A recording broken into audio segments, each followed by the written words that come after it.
Hello po mga kababayan, mga kabisnes, kapapi, kalingap. Kumusta po kayo? Magandang buhay.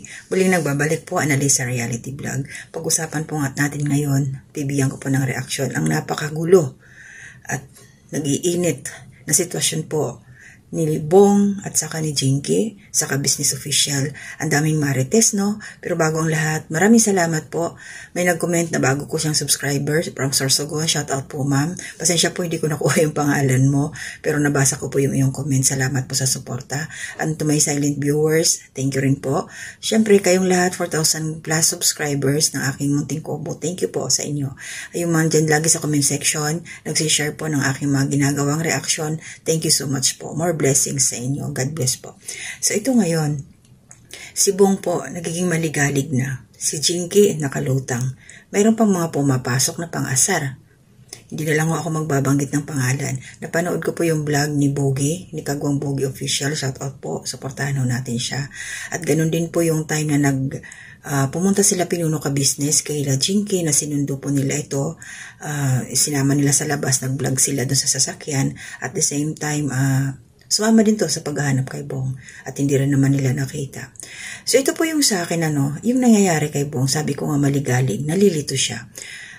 Mayroon na naman kasing nagparamdam. So alam natin nung January 31 ay December 31, I mean New Year, umalis si Bong. Siguro nabalitaan niya na naglakas loob. Ang kanyang rason lang ng pag-alis ay patungkol nga doon sa nagbiro siya kay Budang na pinagkamalan na akala yung anak ni Kuya Buknoy. By the way po, para doon sa mga bago pa lang sa aking YouTube channel, nagagawa po ako ng reaction sa Ka-Business Official, kay sa Kalingap po, ayan, sa buong team na yan. So dito ako ngayon sa Ka-Business Official. Meron nung pinagdadaanan ito si Bong. Sino po ba ito si Bong? Sa mga bago pa lang, konting pitik, siya po yung isang taong grasa dati na nakita ni Ka-Business Official tinulungan, na bago naman yung buhay niya, kaya lang hinahanap-hanap pa rin niya yung galaw niya sa labas, yung solo siya. At syempre, nagmahal, niloko, ginamit. Ngayon, eto, litong-lito na yung tao. Kasi, para sa akin sa sitwasyon na to, una, kay Jinky, nandyan siya, tanggap niya kung sino si Bong, kaya lang, ito si Bong naman, aligaga na naman siya ngayon. Hindi ko alam kung, sinabi niya yung kanyang rason, yung pag-alis, nahihiya na siya. Nahihiya siyang bumalik doon dahil sa nangyari na pagbibiro niya. Pero kung tutuusin, kung ang isip lang ni Bong ay malawak, na normal, katulad natin, na maiintindihan niya yung mga paliwanag, tatanggapin niya, wala sanang problema. Kasi hindi naman galit sila Pinuno ka Business. Nakita naman nila na biro lang yun. Hindi intensyon talaga. So, dito ngayon, may napanood ako, slight lang, hindi ko na tinapos. Na-intriga kasi ako Marites din, no?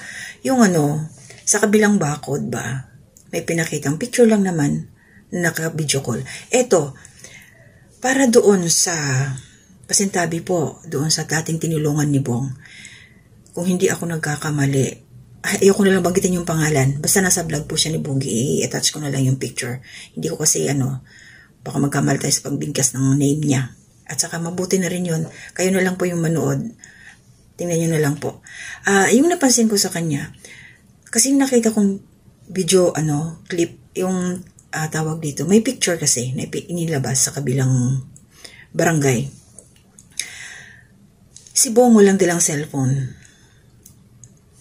Bakit kinontak pa nila yung nasa malayo para ipakausap kay Bong?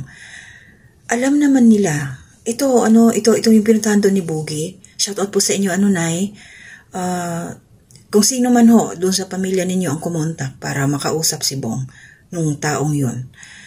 Dapat, hindi niyo ginawa, sa totoo lang, respeto po. Dahil alam naman natin na wala na sila. Ginugulo niyo po yung isip ni Bong ngayon. Sa nangyari, parang wala kayong wala kayong respeto doon sa, nandyan na si Jinky. Alam niyong sinagot na ito ni Bong, o sinagot na ni Jinky si Bong, sila na.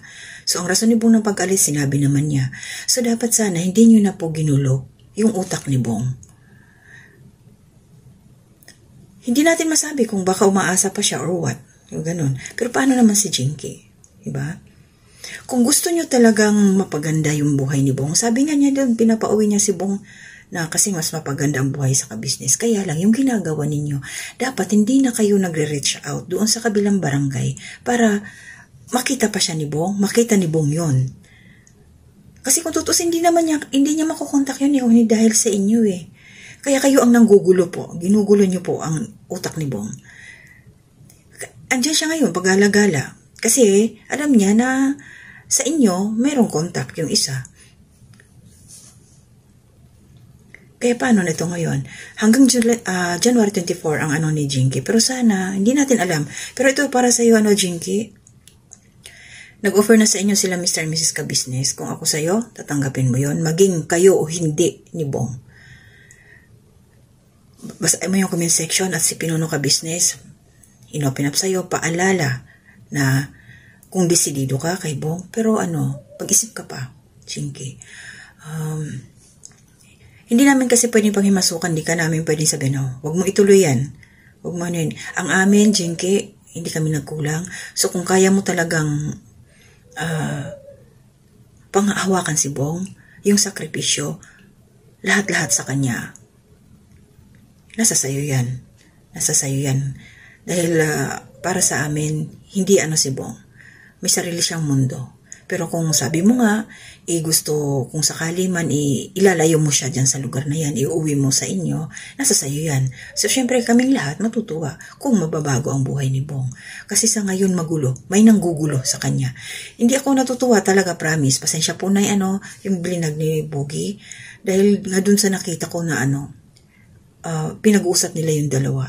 Di sana hindi na malilito ito si Bong. Sana umuwi na siya doon. Pero ito pa mga ka-business, yung napansin ko. Alam natin nung time na umiyak si Jinky na vlog nila Mr. and Mrs. Ka-Business, nagsalita doon si Mrs. Ka-Business na yung last chance niya kay Bong tapos na. Pero open pa rin siya kung anong ang magiging desisyon ni Pinuno Ka-Business. Ganun kabait si Mrs. Ka-Business. Sa kanya, sa sarili niya, tapos na siya. Pero andoon pa rin siya sa punto na kung tatanggapin pabalik ni Pinuno Ka-Business si Bong, okay pa rin siya, walang magiging problema. Pero baka isa pa yon sa iniisip ni Bong. Hindi man niya sinasabi, naalala ko na meron silang kasunduan, meron siyang pinirmahan. Baka isa pa yon na nagpapaalangan sa kanya na bumalik sa ka-business. Isa pa yan. Nakita natin, napapanood na hinahanap si Bong, wala si Mrs. Ka-Business. Hinahayaan yung mga kagwangs, hinahayaan si Pinuno Ka-Business. Pero siguro malalaman natin yan kung magsasalita pa si Mrs. Ka-Business. Katulad ngayon, medyo ilang weeks na. Magti 3 weeks na rin, di ba? Malapit ng magbuwan na hindi pa bumabalik si Bong. So, may posibilidad po na isa yun sa maging rason na nahihiya si Bong na bumalik dahil doon kay Mrs. Ka-Business. May posibilidad po. Kayo po, ano sa palagay ninyo?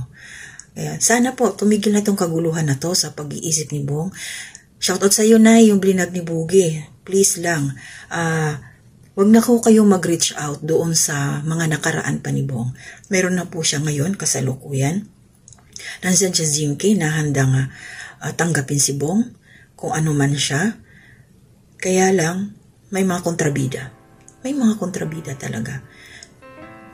Iyon may contact yan sila sigurado doon sa kabilang barangay. Kaya sana po pag-pray natin na maayos to lahat ang problema ni Bong. Si Pinuno Ka-Business, syempre, siya yung nakatuklas kay Bong. Siya yung nagpabago ng buhay ni Bong. Siya yung lahat. Sila na yung kinilalang pamilya ni Bong. Kaya lang, sinusubok po talaga sila. Kaya sa pagsubok na to, samahan po natin sila in prayer na masolve na yung problema. Bong, umuwi ka na. Ayusin mo na kung ano talaga yung kailangan mong ayusin. At ikaw naman, Jinky, sana huwag kang magpadalos-dalos sa iyong desisyon. Kasi if ever pakasalan mo si Bong, ihanda mo yung sarili. Ihanda mo talaga. Kasi para kang kumuha ng bato na ipinukpok mo sa iyong ulo. Kaya tiisin mo ang sakit. Dahil yun ang ginusto mo.